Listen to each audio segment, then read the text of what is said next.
Fait que toi, tu as décidé de créer la synergie à même les différents corps de métier. Ouais. De quelle façon tu peux l'implémenter dans un projet, par exemple, de pignon sur rue? Ben en fait, c'est ça. C'est encore là, considérer les humains comme des humains, c'est de Ouais. poser des questions. Puis moi, la façon que je le fais, c'est que je fais tout le temps une réunion où est-ce qu'on se met tout ensemble.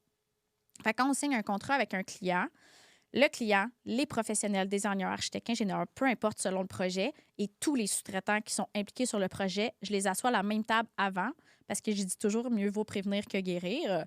Puis on se parle tout sur le projet. Parce que quand on va soumissionner un projet de rénovation, on va être dans le macro. Fait qu'on va regarder, tu sais, la vue d'ensemble, combien ça peut coûter, où est-ce qu'on s'en va, mais que la prise électrique, elle soit 2 pieds à gauche ou 2 pieds à droite, On s'en fout. on s'en sac. Ouais. On s'en sac. Mais par contre, quand on arrive à l'exécution, c'est hyper important parce que si le client la veut 2 pieds à gauche puis on la met 2 pieds à droite, clairement, on a mal communiqué.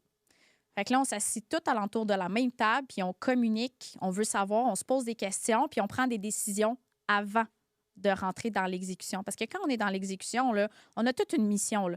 Moi, il faut que j'aille là, puis parce que demain, je suis rendue ailleurs. OK, moi, aujourd'hui, ma to-do list, c'est ça ici. Fait qu'on se pose un peu moins de questions quand on est dans l'exécution parce que, je veux dire, c'est normal. Là. On a un travail, on veut aller vite.